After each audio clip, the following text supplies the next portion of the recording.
apapun yang kamu ambil, selama kamu yakin, selama kamu bertanggung jawab total dan fokus sama pilihan kamu, itu pasti akan jadi jalan terbaik buat kamu gitu. Namanya ilmu gitu ya, ilmu tuh gak ada yang sia-sia sih. Kita mau belajar apapun tuh gak ada yang pernah sia-sia gitu. Lu harus jadi bapak lu biar ngerasain seberapa keras bapak tuh berjuang untuk membesarkan anaknya gitu. Bener. Kadang kalau dari POV kita ngelihat anak ke bapak kan kayak bapak kenapa sih harus gini? Bener. Goal saya itu tuh justru bukan untuk terkenal gitu. Pengen membuktikan bahwa pilihan saya itu benar. Setiap orang ada waktunya, setiap waktu ada orangnya. Gitu. Tapi teman yang baik, dia tidak pernah akan melihat kelasnya sebenarnya. Kalau kita harus menaikkan kelas kita, gengsi kita untuk mencapai satu lingkungan pertemanan, pendapat bahwa lo jangan nikah dulu, karir lo bisa hancur. Kalau misalnya lo kelamaan nikah, nanti lo gak dapet jodoh. Itu menurut saya dua-duanya juga nggak sepenuhnya benar gitu. Karena nggak semua kritikan tentang kita itu untuk membangun kok. Ada kritikan emang sebenarnya untuk ngejatuhin aja, ada. Halo semuanya, kembali lagi di podcast Suara Berkelas. Hari ini aku Bilal Faranov ditemani oleh idola aku, Mas Vino G. Bastian. Gokil loh, bisa ngomong langsung sama idola itu rasanya.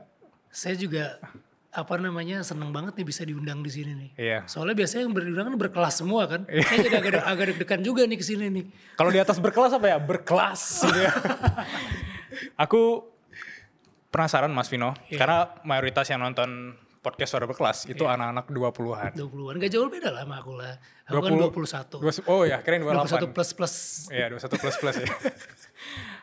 Rata-rata orang-orang yang nonton itu sering nanyain ke kita, Kak, gimana dealing dengan usia 20-an itu? Kalau dari POV-nya Vino G. Bastian, gimana fase 20-an seorang Vino itu membentuk perspektif Vino yang sekarang itu? Sebenarnya dulu waktu saya umur 20 tahun, semuanya berjalan normal aja sih. Kebetulan orang tua saya terutama bapak itu memang tipe bapak yang kalau dibilang kalau sekarang old school gitu,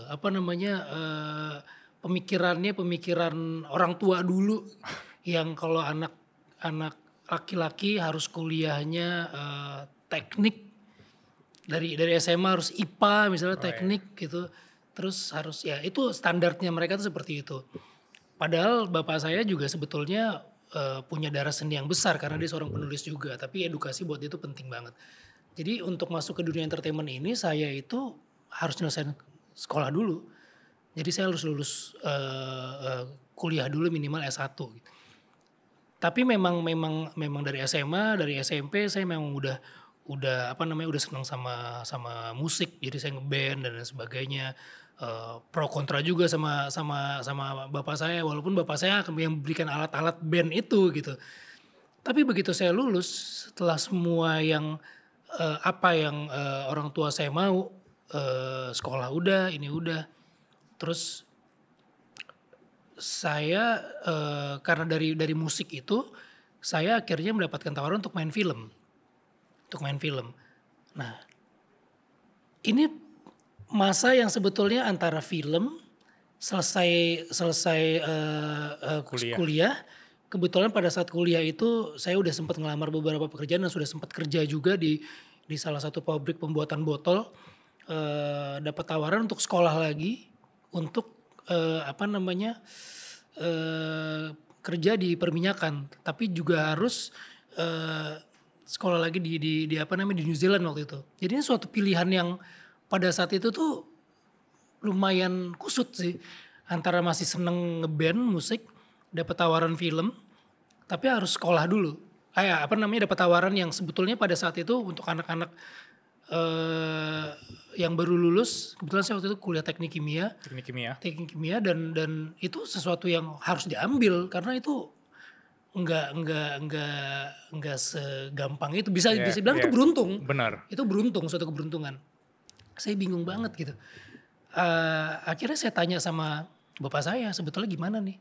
Yang buat saya kaget adalah harusnya jawaban bapak saya adalah ambil yang sesuai bidang kamu gitu kan, karena udah di sekolahin dan dulu ditanamkan anak laki-laki harus itu.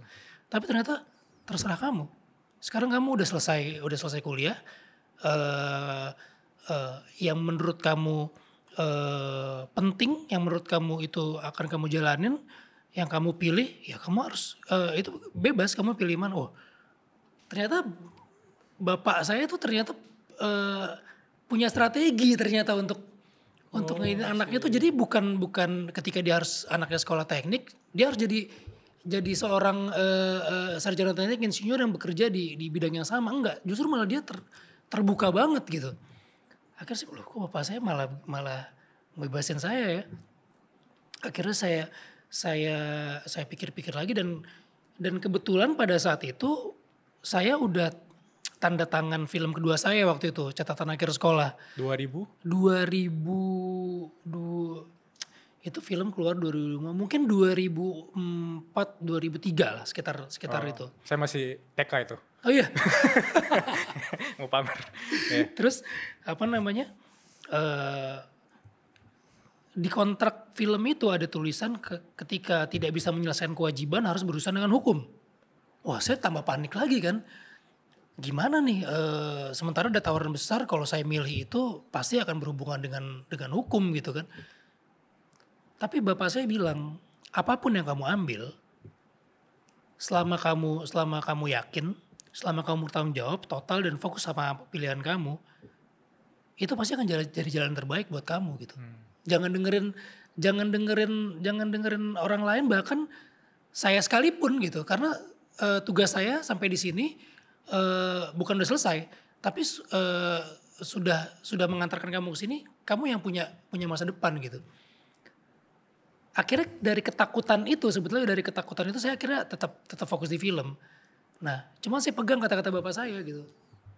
Saya harus fokus, saya harus jalanin, saya harus bertanggung jawab dan itu saya jalanin. Akhirnya saya bisa menemukan jalan sendiri walaupun itu bukan di bidang kuliah saya gitu. Dan akhirnya saya jadi mencintai pekerjaan saya itu gitu, mencintai apa yang saya ambil gitu. Dan apa namanya itu yang jadi makin menguatkan saya gitu untuk tetap di film, di seni. Dan bukannya kuliah yang kemarin saya udah bertahun-tahun saya jalanin itu nggak berguna, justru karena mungkin saya basicnya sekolah teknik, jadi pola pemikiran saya terhadap membaca skenario, membaca film itu jadi lebih logis gitu. Oke. Jadi sebenarnya ya mungkin sekolahnya ini, tapi Tuhan ngasih jalannya ini, tapi nggak mungkin ada sesuatu yang sama sekali nggak kepake. Jadi saya jadi makin sebetulnya jalan-jalan ini nih yang sebenarnya yang dikasih, tinggal kita gimana caranya untuk apa namanya untuk ngejalan itu dengan baik atau enggak, semuanya pilihan. Dan dari pengalaman saya itu yang saya balik lagi ke pertanyaannya, apa sih sebenarnya 20 tahun di 20 tahun itu ya buat saya kita harus berani mengambil pilihan. Kita harus tahu goal kita tuh kemana gitu. Kita harus tahu goal kita kemana. Dan 3 pesan yang orang tua saya masih saya ingat di saat itu ya, umur itu, bangun networking seluas-luasnya. Pertemanan, pergaulan. Kalau misalnya kamu cuma tahu yang baiknya aja, kamu nggak tahu yang buruk aja, gimana kamu bisa membedakan yang baik dengan buruknya gitu. Terus skill juga harus terus dilatih gitu. Cari ilmu sebanyak-banyaknya gitu. Cari ilmu sebanyak-banyaknya, semampu kamu gitu.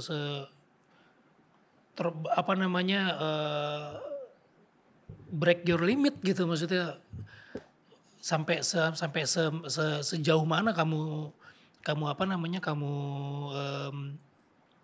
bisa gitu. Yang terakhir, yang ketiga, kamu harus tetap punya attitude. Jadi ketika kamu punya ilmu, ketika kamu punya pengalaman, tapi kamu nggak punya attitude, ya kamu nggak akan jadi apa-apa gitu. Itu aja sih yang saya ingat dari di umur 20 tahun saya, walaupun itu nggak semulus itu gitu ya, tetap ada jatuh bangunnya. Tapi buat saya 3 poin itu sampai sekarang pun gitu saya masih tetap pegang sih. Insightful banget. Tapi kan hidup ini kan banyak orang bilang tentang penyesalan ya. Iya. Tadi ada 2 pilihan nih. Iya. Mau S2 di kampus bergengsi, Iya. ambil teknik, atau hidup di dunia kreatif yang belum tentu arahnya tuh lebih jelas dibandingkan ini. Bahkan orang tua memutuskan untuk terserah kamu dan akhirnya teguh nih ambil keputusan ini. Bahkan sampai hari ini nggak ada penyesalan sedikit pun ngambil keputusan itu kan? Nggak ada, saya nggak ada penyesalan gitu. Dan rezekinya mungkin lebih besar di sini. Karena buat saya kalau misalnya pertanyaan sekalipun, kalau kamu mau mengulang hidup kamu lagi, mau benahi hidup kamu lagi, kamu akan lakukan apa? Nggak ada, saya nggak mau. Maksud saya ketika saya mengulangi hidup lagi gitu, apakah saya akan menjadi sebaik ini? Belum tentu juga. Tapi ketika saya pernah mengalami kesalahan-kesalahan dan jatuh bangun saya itu justru yang membentuk saya sampai sekarang ini gitu. Jadi saya rasa semuanya tuh udah ada garisnya, tinggal kita mau pilih yang mana gitu. Dan kadang-kadang pilihan kita pun nggak selalu benar juga. Kadang-kadang pilihan kita bahkan yang nggak usah pilihan besar lah, pilihan yang kecil-kecil aja tuh kadang-kadang juga kadang-kadang keliru. Tapi kalau kita nggak pernah keliru gitu, kita nggak pernah tahu yang benar yang mana sih. Sebetulnya kayak gitu. Tadi aku kutip ada insight menarik ya, karena banyak orang di luar sana yang ngerasa kuliah jurusan ini, berkarir di sini, mereka ngerasa salah jurusan, jadi nggak ada faedah. Tapi dari Mas Vino tadi aku petik kayak, you cannot connect the dot looking forward. You cannot the dot looking backward. Jadi dunia acting lebih teliti, lebih paham baca skrip segala macam karena dulu jurusan teknik. Nah itu key points yang menurut aku tuh banyak orang harus sadari. Yang berlalu jangan lihat sebagai sesuatu penyesalan. Justru ada poin-poin yang bisa dibawa ke depan. Dan saya soalnya percaya namanya ilmu gitu ya. Ilmu tuh nggak ada yang sia-sia sih.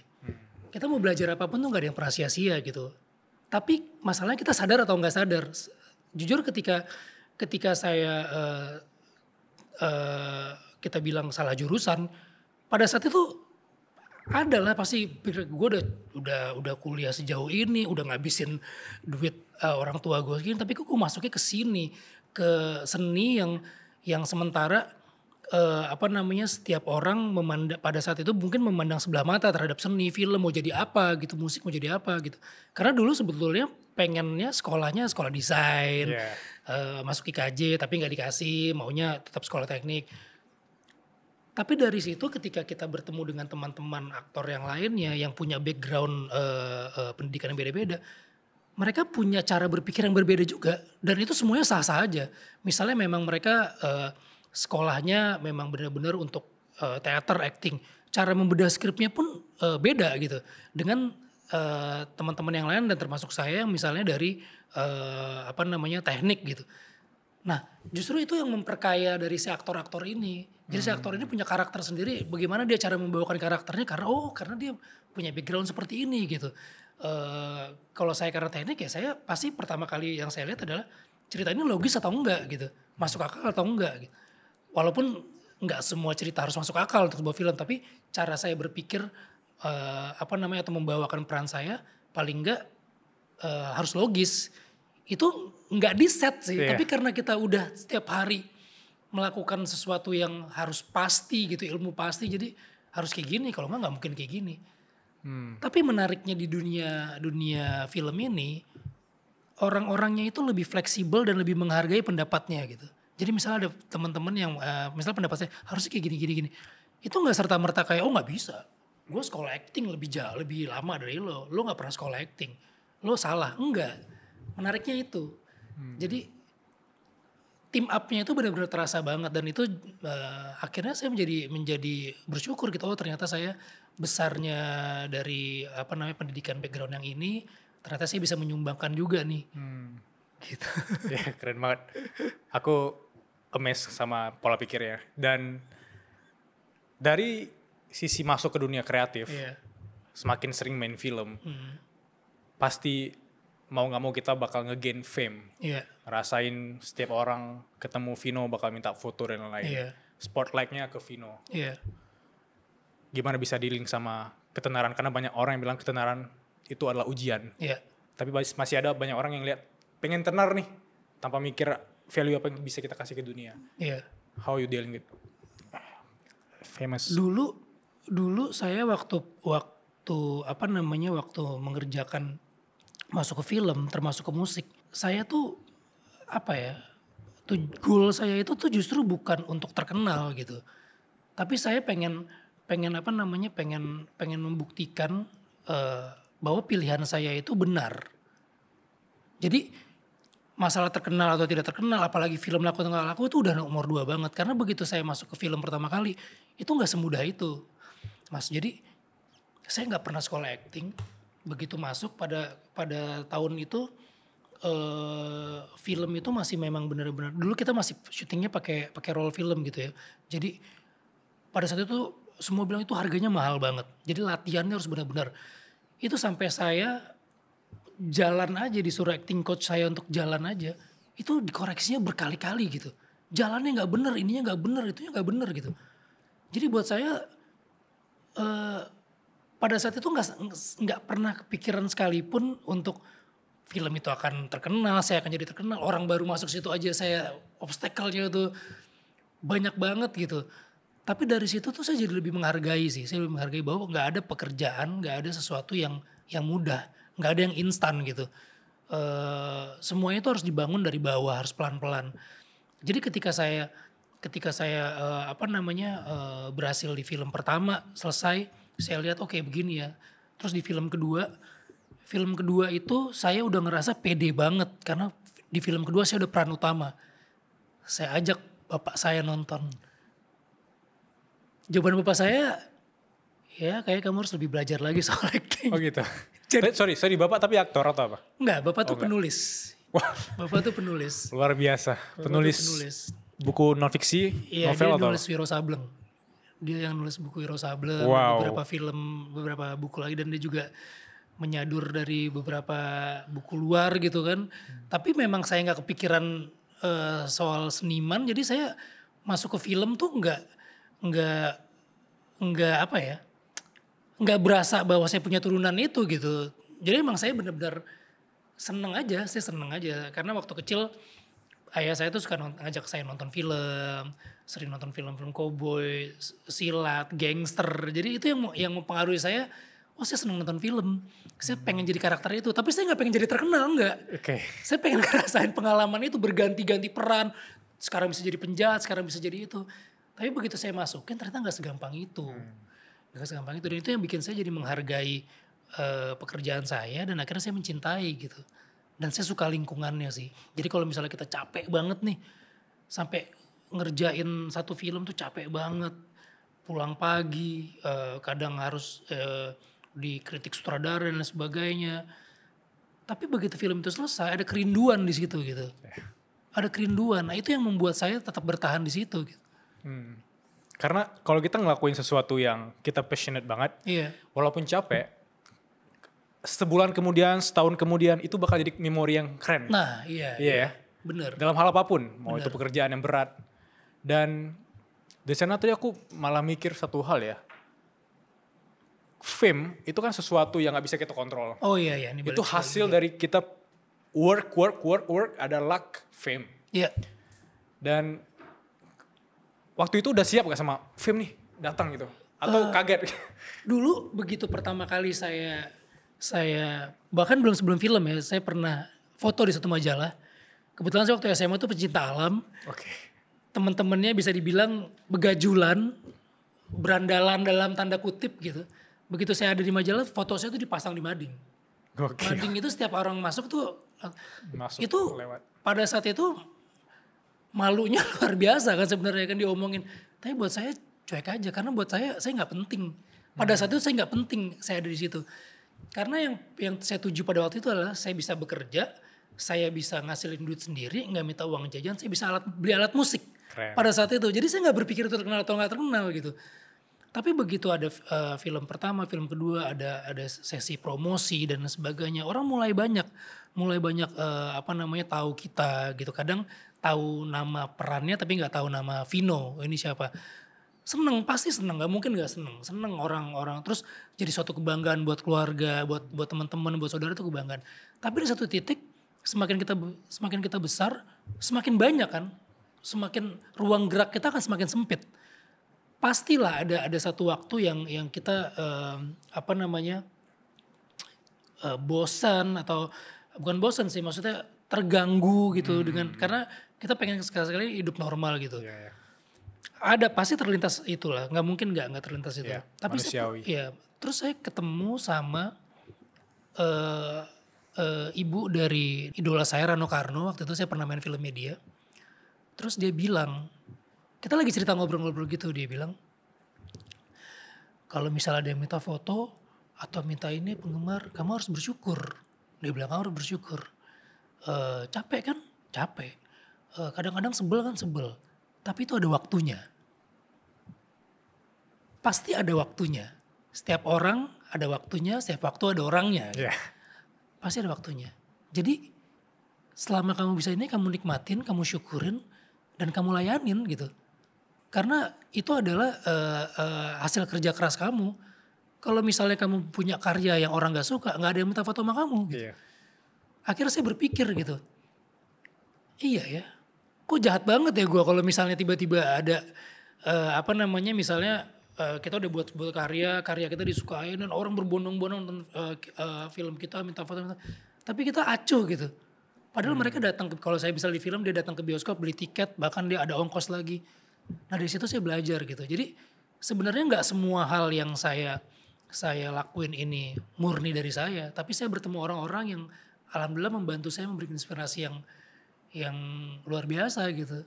Jadi makanya ini yang saya bilang tadi, ayah saya bilang, cari teman sebanyak-banyaknya, networking sebanyak-banyaknya, cari ilmu sebanyak-banyaknya, bahkan karena itu yang akan menjadi guide kita gitu, yang akan menjadi benteng kita gitu. Kalau kita hanya kenalnya sebagian aja, lingkungan kita nggak pernah tahu orang yang jahat dan seperti apa, orang yang baik seperti apa, yang pintar seperti apa gitu. Jadi saya jadi kayak, oh ini sebetulnya yang dimaksud sama bokap dulu, sama bapak saya itu seperti ini gitu. Terus harus punya attitude dan lain sebagainya. Ya itu sih sebenarnya. Jadi saya tuh mungkin ketika bapak saya ngomong ini, di umur 30 saya baru ngerasa, oh ini. Yeah. Ntar di umur omongan bapak saya yang ini atau ibu saya yang ini, oh di umur 40 saya baru ngerasa ini. Jadi semuanya tuh ada layer by layernya gitu. Iya. Kayak orang bilang, lu harus jadi bapak lu biar ngerasain seberapa keras bapak tuh berjuang untuk membesarkan anaknya gitu. Bener. Kadang kalau dari POV kita ngelihat anak ke bapak kan kayak bapak kenapa sih harus gini? Bener. Harus jadi bapak dulu ya. Tapi apakah semua yang diterapin bapak kita ke kita harus kita terapin ke anak kita? Mungkin iya, tapi caranya pasti beda. Karena cara didikannya beda, generasinya beda gitu. Kayak saya ke anak saya gitu, nggak bisa pakai pola bapak saya, nggak bisa gitu, nggak kena gitu. Iya. Dari kecil kan suka nonton film dari cerita ya. Film. Ada nggak aktor favoritnya yang menurut Mas Vino tuh nge-influence banget pola pikirnya atau gayanya? Iya, kalau gaya saya tuh seneng banget dulu sama almarhum Rian Hidayat sih. Rian Hidayat tuh yang main Lupus. Oh iya. Ya, yang dulu itu buat saya tuh pada saat itu kayaknya keren aja gitu. Maksudnya bukan tipe cowok ganteng di sekolah, tapi dia selalu menjadi idola karena keunikannya dia, berani.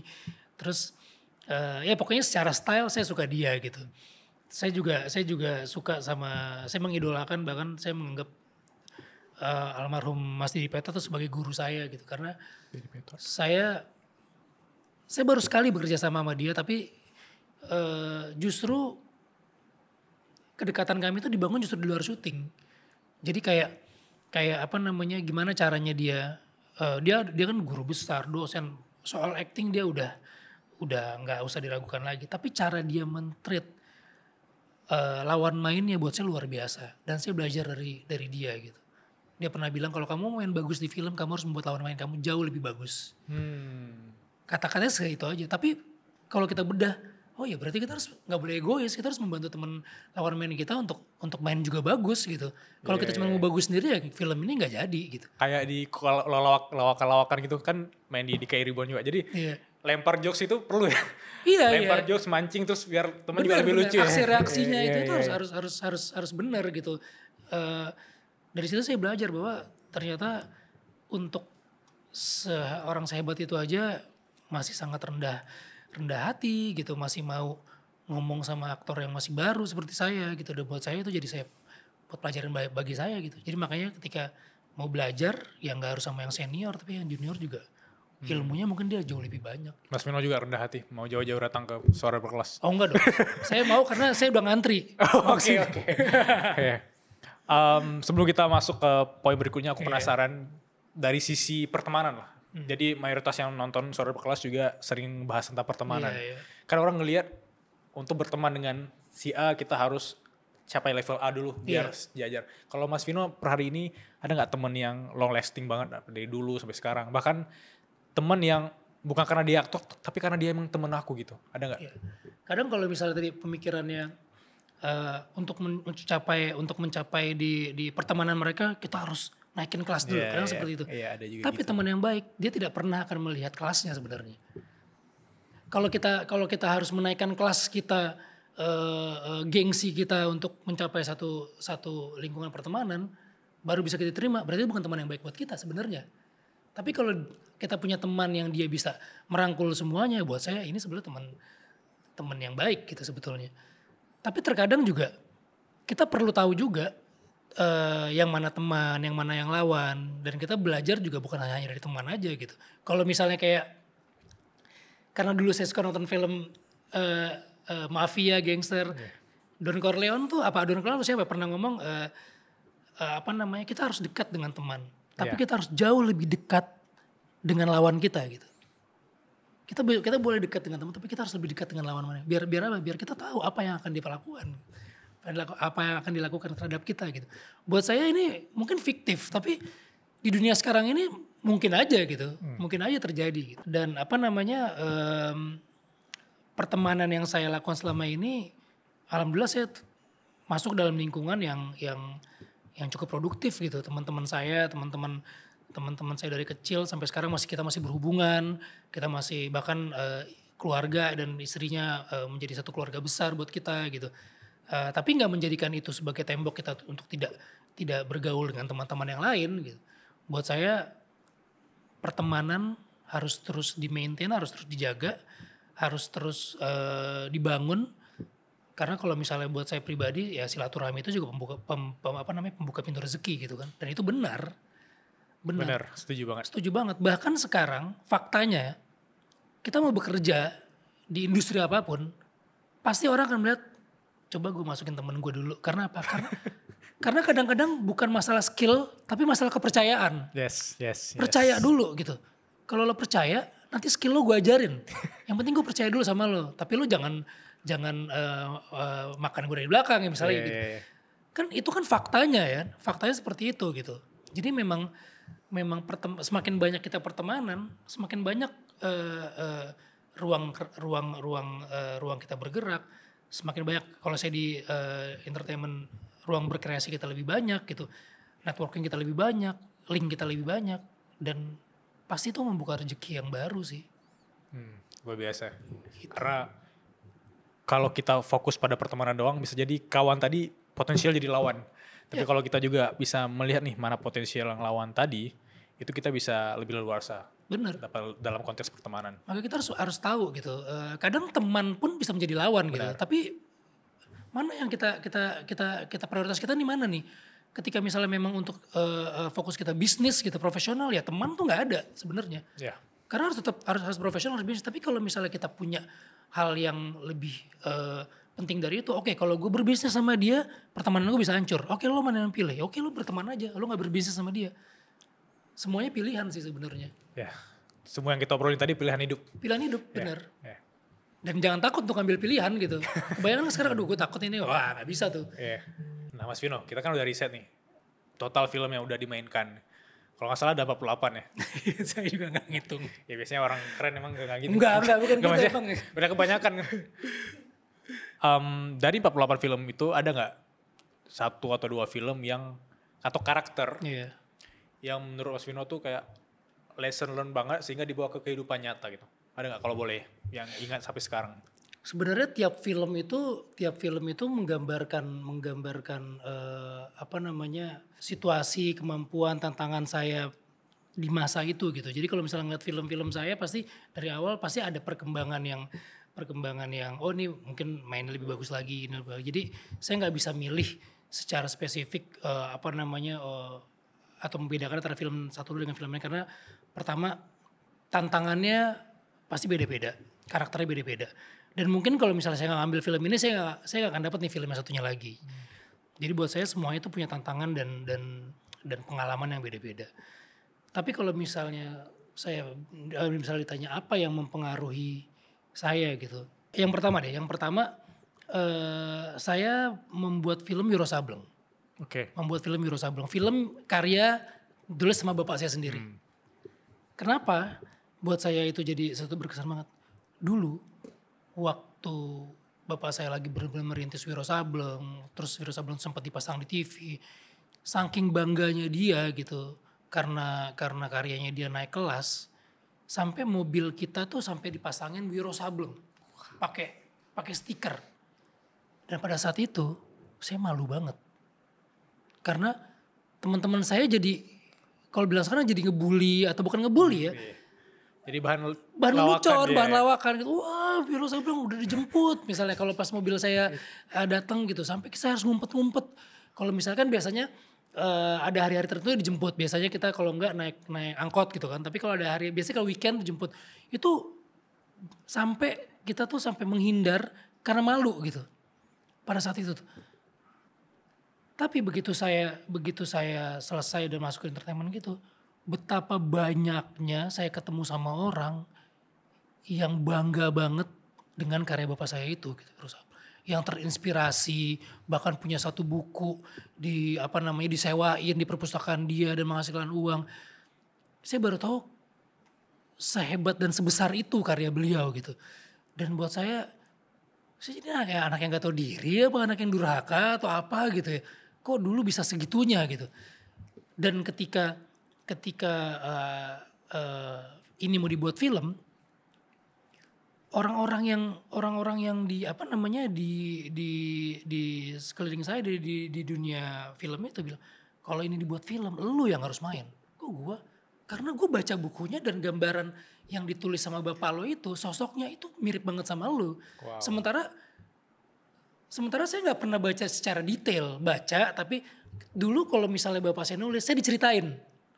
Jadi misalnya di judul baru, saya diceritain langsung. Karena kan saya suka pergi sama dia berdua, dia ceritain ada karakternya. Jadi itu saya hafal bukan karena saya baca. Jadi sebelum buku itu rilis, saya udah diceritain duluan. Nah, terus saya berpikir gini, orang lain aja yang gak punya darah dagingnya sendiri itu mau mengangkat karya bapak kita, masa gue yang udah sekolah pakai hidup makan sekolah dari hasil karya itu, kok gue nggak bersyukur gitu, nggak mau untuk ikut berjuang bersama mereka mengangkat Wiro Sableng ini ke level yang lebih tinggi lagi gitu. Apapun hasilnya ya, orang suka atau nggak suka, tapi ketika gue menjadi bagian dari itu, pasti ini akan menjadi suatu, nggak mungkin bisa dibalas budinya, tapi paling nggak ini suatu pertanggungjawaban gue bahwa maaf ya dulu saya semalu ini, tapi sekarang justru saya membanggakan ini. Dan akhirnya tahu nggak, mobil saya tulisin tuh Wiro Sableng, saya tulisin lambangnya, kemana-mana ada lambang itu gitu. Sampai sekarang. Wow. Jadi itu bagus banget ya. Itu kayak aneh banget gitu. Dulu malu banget, tapi justru sekarang saya promosin kemana-mana, keliling promosin film, membawa nama yang dulu saya malu itu. Buat saya tuh ini kenapa saya masuk ke dunia film? Mungkin Tuhan mau buka ini. Dulu lo tuh kurang ajar banget sama bapak lo. Bayangin nggak kalau itu terjadi sama anak saya, gimana sedihnya bapak saya tuh ketika anaknya malu ngeliat itu gitu kan. Tapi ternyata saya bukan menembus kesalahan gitu. Karena nggak bisa balas, nggak pernah bisa dibalas lah budi orang tua. Tapi paling nggak saya ada hal kecil yang bisa akhirnya saya bisa mengangkat Wiro Sableng itu dari buku yang tadinya di sinetron ke level yang lebih tinggi lagi. Bahkan Wiro Sableng itu satu-satunya atau bahkan pertama film yang digarap dua negara, Indonesia dan Hollywood dengan 20th Century Fox. Wow. Jadi kalau dulu kita nonton filmnya itu film-film luar, dan ini Wiro Sableng. Iya, yang 20 Fox itu ya. Iya, buat saya itu kan sesuatu yang wah. Mudah-mudahan bokap seneng di sana. Wow. Itu pertama gitu. Terus yang kedua, saya nggak pernah kepikiran ditawarin film yang berbau religi. Buya Hamka dan satu lagi Kodrat. Karena buat saya ilmu agama saya cetek banget, minim banget gitu.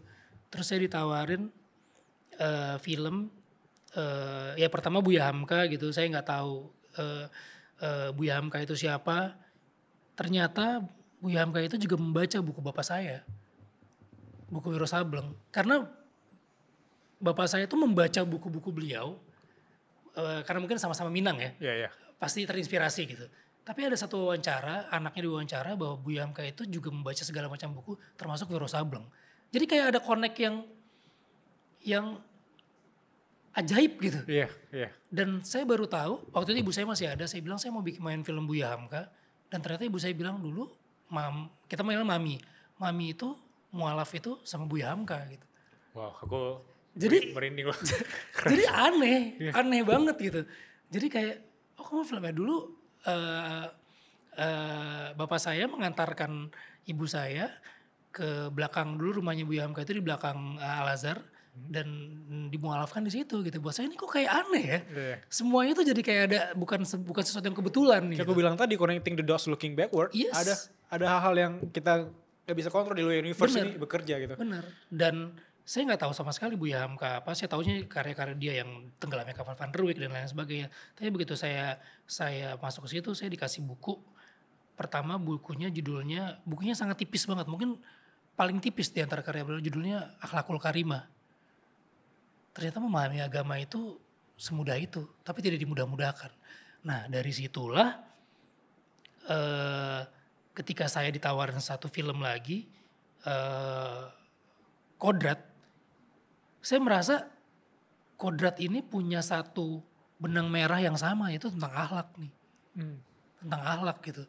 Karena waktu ditanya sama Charles Ghazali, saudaranya, mau gak berkodrat? Wah kalau mau cari orang yang paling paham agama, gue gak paham. Kalau yang paling fasih baca Al-Quran, gue gak fasih. Kalau mau cari film horor, gue takut nih horor. Yeah. Tapi kalau misalnya lo mau challenge gue di sini, ayo kita ngomongin apa nih? Ternyata Kodrat itu sebenarnya waktu Kodrat yang pertama ya, itu ngomongin soal keimanan dan akhlak sebenarnya. Makanya ketika Kodrat itu muncul sebagai sosok ustadznya ustadz beda banget nih. Orang bilang ustadznya rock and roll banget nih.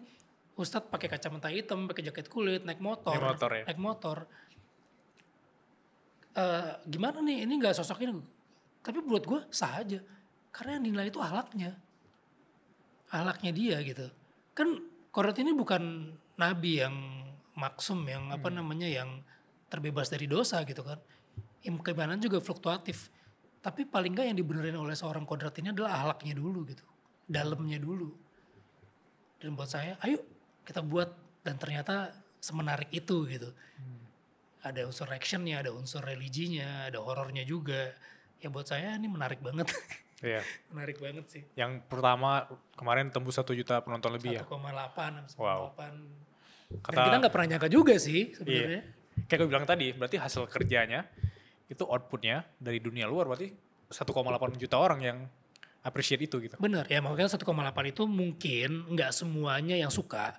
Ada juga yang kita ambil lah setengahnya suka, setengahnya FOMO, setengahnya mungkin berapa persen lagi nggak suka. Tapi paling nggak apresiasi atau effort orang untuk nonton ke bioskop beli tiket itu udah 1,8 juta gitu. Buat saya itu kan penghargaan gitu. Ketika film dilempar ke publik ya itu punya publik, mau dia kritik mau dia apa ya itu udah bebas gitu. Apalagi ini beli nonton, mau dia maki-maki ya kita nggak bisa counter itu gitu. Tapi paling nggak menjadi pilihan 1,8 juta penonton itu buat saya satu yang luar biasa sih. Apa yang biasanya kalau film itu bagus ada yang nomor 2-nya nih. Iya. Makanya ada Kodrat 2 dong. Betul. Apa yang bikin Kodrat 2 itu menurut Mas Vino sendiri itu promising banget, makanya tuh 1 udah gini nih, 2 ada yang kalian harus nonton gitu. Di luar selain filmnya pertama sukses, pasti ada sisi bisnis di situnya, udah pasti gitu dan itu sah-sah aja gitu. Yang kedua, nggak mungkin dalam satu film itu kita bisa menjelaskan semua nih. Kita menjelaskan semua tentang perjalanannya seorang ustadz, seorang kodrat gitu.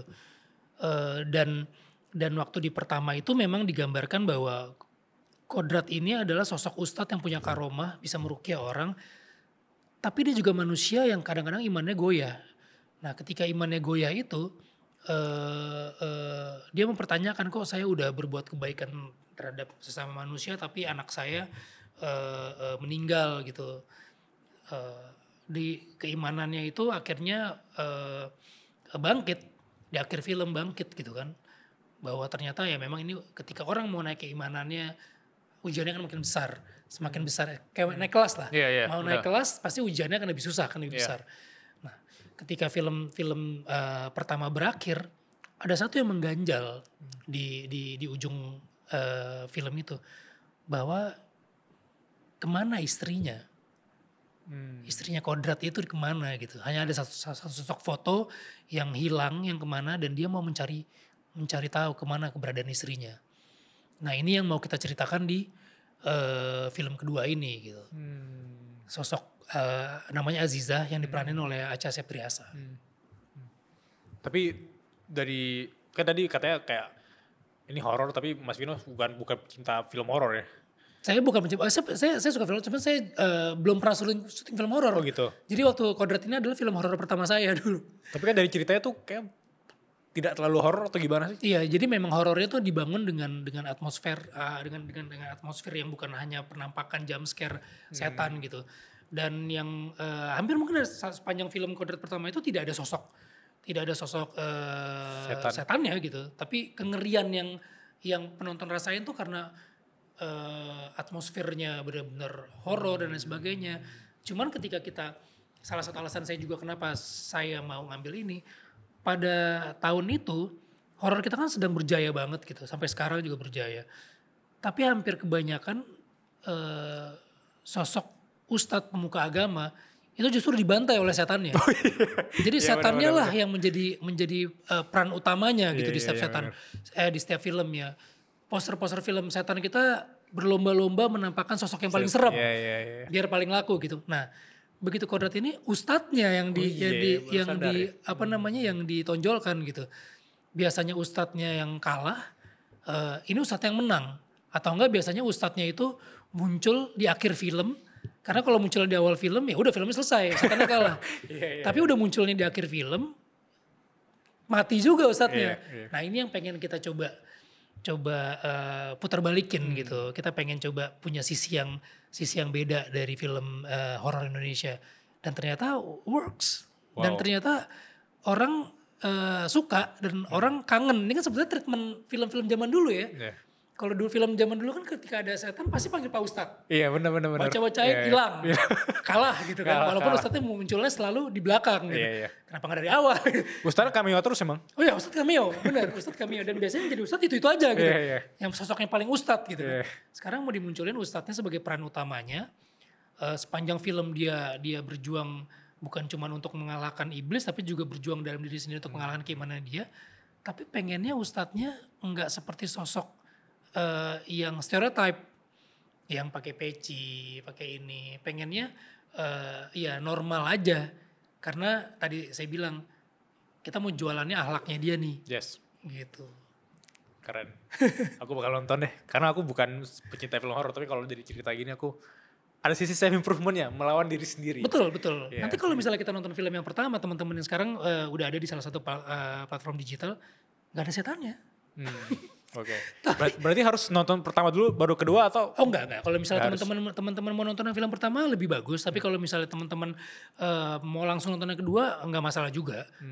Punya dua cerita yang perjalanan yang berbeda, walaupun berkaitan tapi tidak mengurangi satu sama lain gitu. Misalnya ketika nggak nonton yang pertama, kedua jadi bingung, enggak.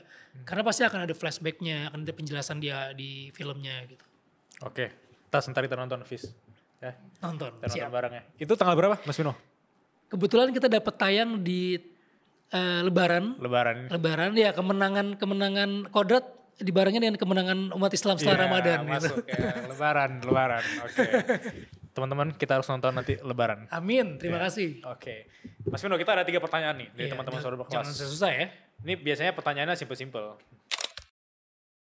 Pertanyaan pertama dari Ligu S4. Kak Vino, gimana caranya menghadapi keputusan berat antara karir dulu atau nikah dulu? Karir dulu atau nikah dulu? Saya itu dulu nikah tuh umur 30. Nikah tuh umur 30. Tapi selama perjalanan dari umur 30 itu bukannya tidak mencari sosok pendamping, bukan. Tapi terkadang hati itu nggak bisa dibohongin. Misalnya kita punya hubungan nih sama pasangan yang ini nggak cocok ini lagi. Kalaupun memang hatinya belum klek, nggak bisa dipaksain gitu. Benar. Jadi kalau misalnya karir dulu atau nikah dulu, buat saya balikin lagi ke diri kita. Mana yang kita rasain duluan gitu. Kalau misalnya kita udah menemukan sosok yang klik, itu udah kayak hidayah gitu ya. Oh ini nih jodohnya nih. Tapi jangan pernah berpikir ini menurut aku salah banget nih. Ketika dulu tuh masih ada pendapat bahwa lo jangan nikah dulu, karir lo bisa hancur. Kalau misalnya lo kelamaan nikah, nanti lo gak dapet jodoh. Itu menurut saya dua-duanya juga nggak sepenuhnya benar gitu. Karena begitu saya nikah, justru karir saya aman-aman aja gitu. Malah tawaran juga makin banyak gitu. Jadi saya rasa nggak ada yang harus menjadi prioritas sih buat saya. Selama ketika misalnya kita udah dapetin jodoh yang baik, tapi kita udah udah punya basic atau kita punya kemampuan, kenapa harus ditunda-tunda gitu? Tapi kemampuan itu harus buat sebagai laki itu penting. Yes. Kalau laki-laki ya, jangan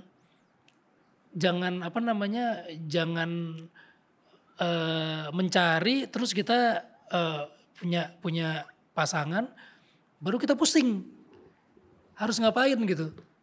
Buat saya pusing duluan aja. Benahin diri kita dulu gitu. Cukupin diri sendiri karena begitu kita nikah, tanggung jawab kita kan lebih besar dan kita nggak bisa mikirin diri kita sendiri lagi gitu. Karena orang yang nanya gitu biasanya itu mereka mau jawaban yang mutlak gitu.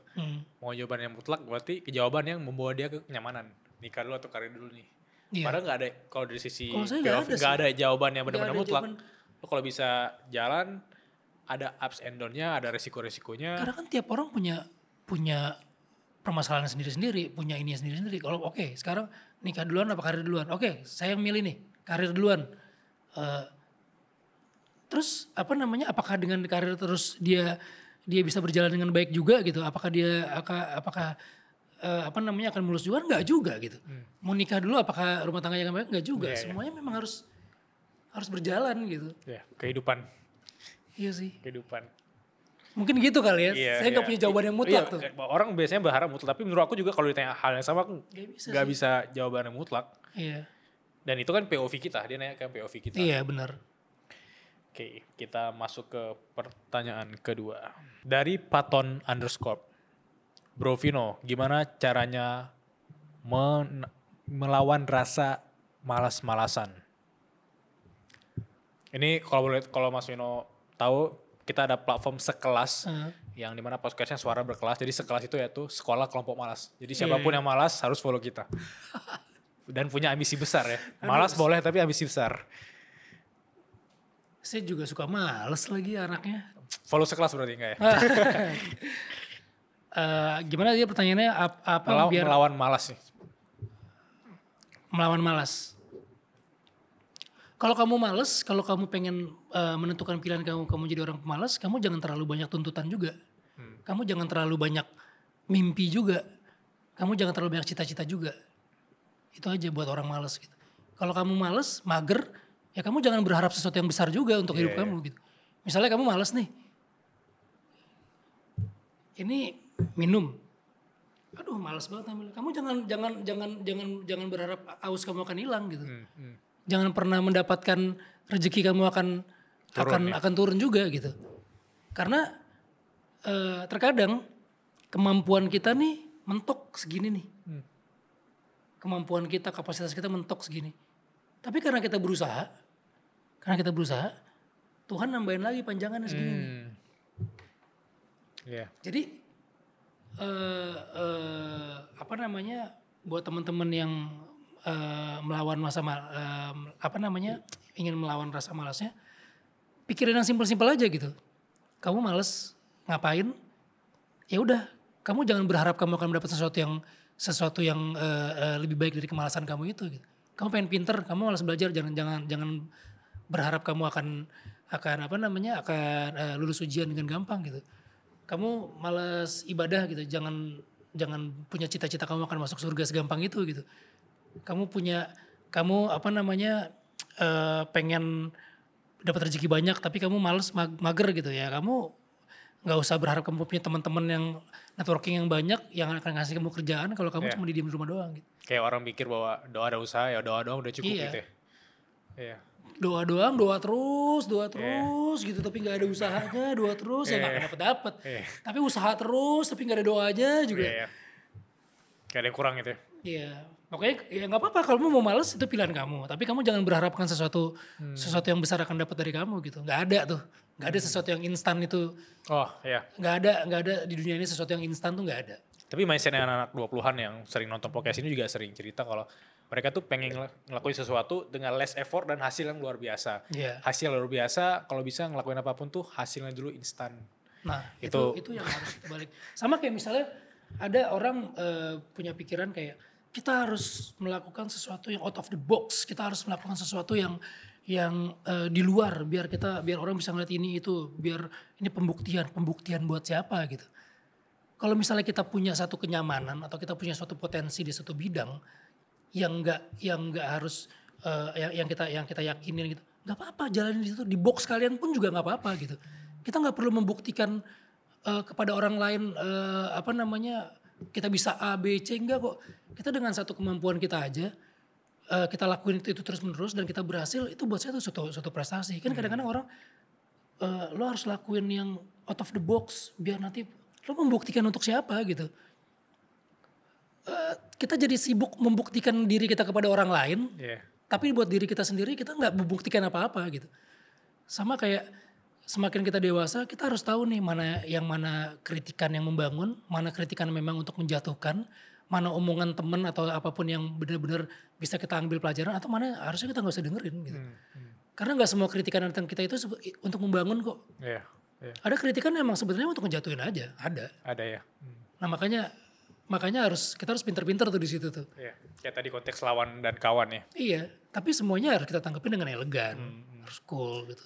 Tadi aku menarik ya yang out of the box itu. Aku jadi ingat kata temanku Agus Leo yang dia bilang, kadang kita nggak harus keluar dari zona nyaman. Betul. Kadang kita bisa memperluas zona nyaman.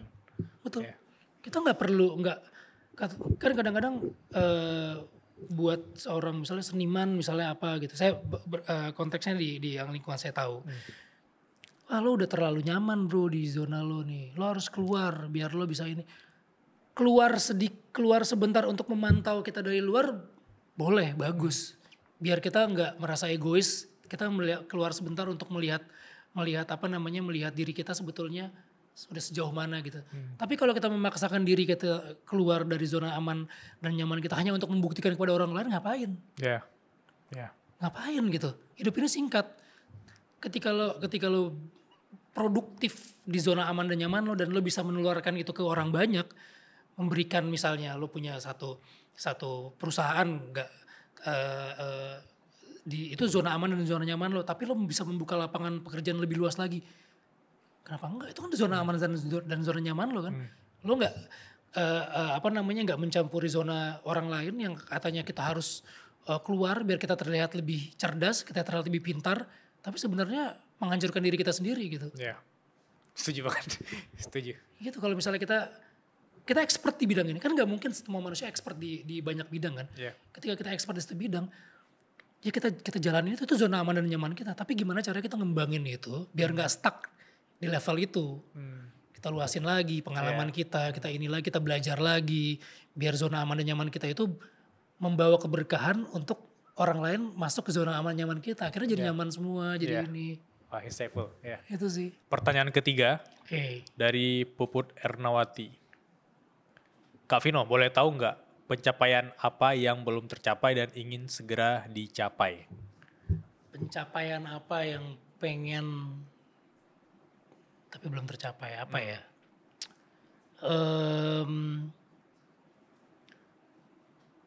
Sebenarnya saya tuh bukan tipe orang yang eh, nggak tahu ya ini bagus atau enggak, tapi kayak jiwa kompetitif saya tuh nggak terlalu segitunya banget gitu, nggak terlalu menggebu-gebu untuk satu hal atau enggak membandingkan dengan teman selevel saya, dia udah dapet ini, saya harus seperti itu. Saya nggak tipe seperti itu. Tapi itu jadi membuat hidup saya jadi lebih tenang sih, lebih bersyukur gitu.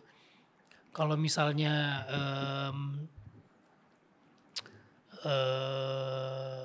goal saya, kalau di karir saya mungkin one day pengen punya rumah produksi yang memproduksi karya-karya teman-teman yang lain gitu kan. Itu. Tapi kalau misalnya mimpi yang muluk-muluk atau yang lebih tinggi lagi, saya kayaknya sekarang tuh lebih kayak day by day ya, kayak misalnya oke, hari ini segini, besok apa ya, besok harus lebih baik lagi, ini lebih baik lagi. Terus kadang-kadang kita nge-review sama Marsha gitu, hari ini udah ngapain, tahun ini udah segini, tahun depan kita mau ngapain, harus ada sesuatu lagi yang baru, yang lebih maksimal lagi, usaha dulu tapi ternyata gagal, ya nggak apa-apa. Jadi apa ya itu namanya, saya tuh lebih kayak gitu, bukannya nggak punya sesuatu goal yang besar, tapi kayaknya semua hal yang saya lakukan itu tuh emang harus bener-bener buat saya pribadi di posisi sekarang harus bermanfaat buat keluarga saya sih. Jadi saya nggak mikirin sesuatu, saya harus punya ini, punya A, punya B, punya C gitu. Goal ini mendapatkan award, mendapatkan penghargaan, mendapat apa? Kayaknya udah nggak di titik itu gitu. Saya lebih kayak sekarang pengen semuanya ngelakuin sesuatu tuh untuk lebih kayak punya manfaatnya untuk keluarga saya gitu. Misalnya kayak sekarang saya ngambil film, udah mulai kayak kalau film ini nanti ditonton anak saya nih, dia harus dapat sesuatu dari film ini. Jadi beberapa film yang bagus karakternya, tapi saya mikirin gitu, ketika anak saya nanti nonton, pikiran anak saya gimana ya, teman-temannya nonton gimana ya karakter saya kayak gini, apakah tidak membebaninya dia atau membuat dia malu atau apa. Saya jadi kayak gitu tuh sekarang tuh. Wah. Jadi kayak ketika saya ngambil satu karakter, oke, kita berpikir gitu, nanti anak saya ketika kan karya itu sepanjang masa ya. Benar. Sama kayak ketika saya lihat bapak saya bikin Wiro Sableng, omongannya sampai sekarang orangnya udah nggak ada, berita baiknya selalu ada gitu. Kayaknya saya harus itu gitu. Karya saya tuh harus sesuatu yang punya manfaat, bukan cuma pada saat ini, tapi kayaknya saya harus punya manfaat untuk ke depannya seperti apa. Tapi kan saya nggak bisa milih. Ketika saya nggak punya rumah produksi, saya nggak bisa milih. Saya masih mengikuti, saya bisa menolak dan bisa menerima. Tapi one day saya punya rumah produksi, saya bisa memilih, saya pengen bikin filmnya kayak gini-gini. Saya khusus yang inspiratif untuk tujuan saya untuk anak-anak, untuk apa, untuk ini. Nah, mungkin itu goal saya gitu sebenarnya. Ya nggak tahu itu kapan, tapi mimpi itu ada. Amin. Tapi lebih tepatnya tadi aku ngelihat sosok ayah ceritain kalau prioritas aku sekarang di keluarga. Iya. Lebih mindful day by day sama keluarga, dan mimpi tadi juga balik lagi ke keluarga sebenarnya. Iya. Pengen punya value yang long lasting. Benar, harus punya. Udah meninggal nanti tapi ada value yang kita tanam, legacy. Iya, betul, legacy. Jadi ketika one day saya nggak ada, apa sih yang akan orang ingat ke saya gitu? Ya itu, karena saya di bidang film ya, saya pengen orang-orang lihat film-film saya itu dengan punya inspirasi yang positif. Pengen kehidupan saya itu juga bermanfaat buat orang lain, walaupun ya bukannya sekarang nggak bermanfaat, tapi kan terkadang ego kita lebih besar. Ini kita masih kalah dengan keadaan, dengan ekonomi misalnya. Tapi buat saya harus dimulai karena hidup ini singkat banget. Benar. Jadi kalau kita nggak mulai dengan itu gitu, apa yang mau kita tinggalin buat film Indonesia, apa yang mau kita tinggalin buat keluarga kita gitu. Alright. Dari aku terakhir, best advice untuk anak 20-an. Mungkin advice ini adalah advice yang udah aku jalanin. Kalau kita ngasih advice tapi kita nggak pernah lakuin itu juga sesuatu yang kosong gitu. Nah advice yang pernah aku jalanin, aku percaya banget itu sesuatu yang mujarab gitu. Yang tadi kita omongin, harus bangun networking seluas-luasnya buat anak-anak umur 20-an. Karena di situ pengalaman kita kan makin banyak. Membangun networking itu tuh bukan cuma hanya berteman nongkrong-nongkrong ya, tapi membuka pengalaman kita lebih luas, membuka cakrawala kita lebih luas, menjelajah kita lebih luas, lebih jauh gitu. Kayak orang-orang sekarang, men lo kurang jauh gitu. Men lo harus jauh, biar lo tahu gitu. Terus yang kedua, ya jangan pernah berhenti untuk belajar. Skill harus nambah terus. Skill dengan cara apapun gitu. Jangan pernah membandingkan kita dengan orang lain gitu. Kita nggak boleh underestimate sama diri kita sendiri. Kadang kita kan suka underestimate sama diri kita sendiri. Kita nggak bisa nih, jangan. Kita nggak boleh underestimate sama diri kita sendiri. Kalaupun kita masih kurang dari teman kita atau orang lain, kita nggak boleh merasa rendah diri gitu. Rendah hati ya, tapi kita nggak boleh rendah diri. Kita harus merasa kita mampu kok, kita bisa kok. Jadi jangan pernah underestimate gitu. Makanya skillnya harus ditambah terus. Dan yang terakhir ya itu, sampai kapanpun kita harus selalu bersyukur dan rendah hati sih. Attitude kita harus jaga gitu. Karena kesan pertama dari orang itu adalah attitude kita sih. Attitude kita, ya akhlak tadi gitu. Nggak usah ngomongin menjadi orang yang paling beriman, nggak usah sejauh itu. Nggak usah sejauh itu gitu. Tapi membangun attitude basa-basi dulu aja lah. Paling gampang, ketemu orang kita nggak suka, tapi kita punya attitude. Oh iya, nggak apa-apa, nanti kan kayak gitu jadi sebuah doa ya. Hal sesuatu yang sebenarnya kita nggak suka banget basa-basi, tapi kita selalu merasa menjadi orang yang rendah hati, acting rendah hati. Tapi lama-lama itu jadi doa yang baik. Akhirnya kita jadi merubah seperti itu gitu. Ya, karena nggak ada ruginya jadi orang baik kan. Mau acting jadi orang baik juga gak ada ruginya. Toh nanti siapa tahu Tuhan merubah kita jadi orang baik beneran kan. Itu aja sih buat saya sih. Berarti fake it till make it dalam konteks jadi orang baik. Ya betul. Thank you. Makasih atas waktunya. Mas Vino, aku senang banget. Ini insightful sekali. Bener. 1 jam bareng Vino. Dan siapa tahu kita bisa kerja sama ya nanti yang seperti kita omongin tadi ya. Aku bakal bikin film bareng Vino. Nah tunggu aja. Ini manifesting ya. Ini keren banget nih. Bakal bikin film bareng Vino G. Bastian. Idenya keren banget tadi udah sampai improvement. Iya. Thank you semuanya. Sampai jumpa di bioskop nonton Korda 2. Lebaran. Yes.